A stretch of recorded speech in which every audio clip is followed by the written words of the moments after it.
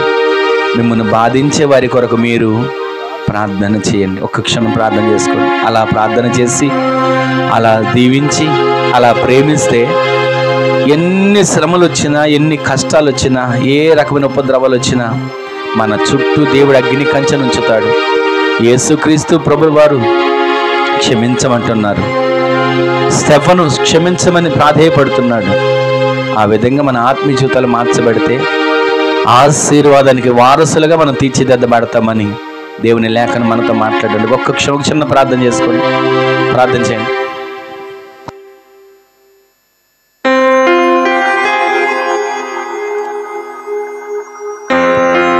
జీవము కలిగిన తండ్రి, మీకు వందనాలు, స్తుతి స్తోత్రాలు చెల్లిస్తున్నాము నాయన. ఈ దినాన ఈ కూడికి ఆశీర్వాదకరంగా, దీవెనికరంగా, మహిమకరంగా, జయకరంగా మీరు జరిగించిన విధానాన్ని బట్టి మీకు కృతజ్ఞతాస్తుతి యాగం చెల్లిస్తున్నాం తండ్రి. ఈ దినాన తండ్రి మీ సేవకులు నిలబెట్టుకుని నాతో మాతో మీరు మాట్లాడిన ప్రతి మాటను బట్టి మీ సన్నిధిలో నిండు కృతజ్ఞతాస్తుతి యాగం చెల్లిస్తున్నాం నాయనా. మిమ్మల్ని ఎవరైతే శపిస్తారో వారిని మీరు దీవించండి అన్నారు. మిమ్మల్ని ఎవరైతే హింసిస్తారో వారి కొరకు ప్రార్థన చేయండి అన్నారు. నాయనా, ఎన్నో మాటలు మీరు మాతో ముచ్చటించి మీరు మాట్లాడిన విధానాన్ని బట్టి వందనాలు చెల్లిస్తున్నాం తండ్రి. అయ్యా, మమ్మల్ని హింసించే వారి కొరకు ప్రార్థన చేయమని సెలవిచ్చారు నాయనా. ఇవన్నీ మేము చేస్తే నాయనా ఆశీర్వాదానికి వారసులుగా మీరు పిలువబడ్డారని మీరు సెలవిస్తున్నారు ప్రభువా.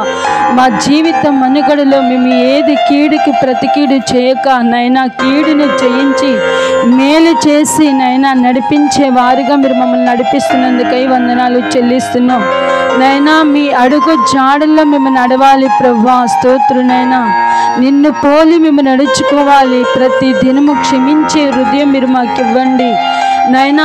మీరే మమ్మల్ని క్షమించకపోతే నైనా మా జీవితాలు ఈ విధంగా ఉండేవి కావు నైనా.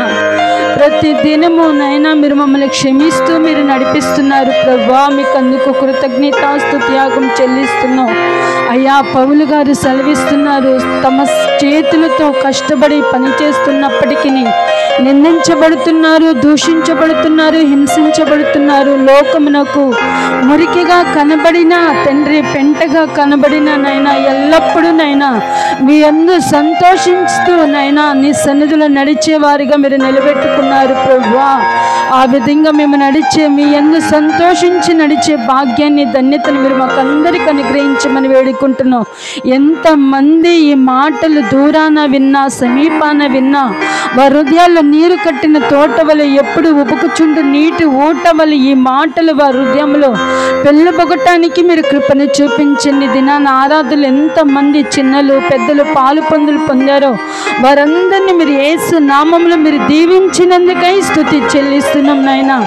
ఆశీర్వాదానికి వారసులుగా నీ బిడ్డలందరినీ మీరు నిలబెట్టినందుకై మీకు కృతజ్ఞతాస్తుతులు చెల్లిస్తూ ఈ ఆరాధన ఇంతవరకు ఆశీర్వాదకరంగా దీవెనకరంగా జరిగించినందుకు కృతజ్ఞతాస్తుతులు చెల్లిస్తూ యేసు నామమున అడుగుచున్నాం తండ్రి. ఆమేన్, ఆమేన్, ఆమేన్, ఆమేన్. మన తండ్రి అయిన దేవుని యొక్క ప్రేమ, కుమారుడును ప్రభు అయిన యేసుక్రీస్తు వారి యొక్క కృప, మహాకనికరం, పరిశుద్ధాత్మ దేవుని యొక్క అన్యోన్య సహవాసమైన సన్నిధి ఇప్పుడును ఎల్లప్పుడును మనకును మన వల్ల ప్రార్థించే సకల పరిశుద్ధులకును ఈ దినాన సన్నిధిలో అడుగుపెట్టిన ప్రతి వానికి వారి కుటుంబాలకును రాబోతున్న నెలంతా ఈ నెలలో మిగిలిన ప్రతిరోజు ఆయన కృపా సమాధానములు సమృద్ధిగా తోడై ఉండునుగాక. ఆమేన్. హల్లెలూయా, హల్లెలూయా, హల్లెలూయా. అందరికీ వందనాలండి. ప్రభువు మిమ్ములను మీ కుటుంబాలను ఆశీర్వదించునుగాక. ఆమేన్.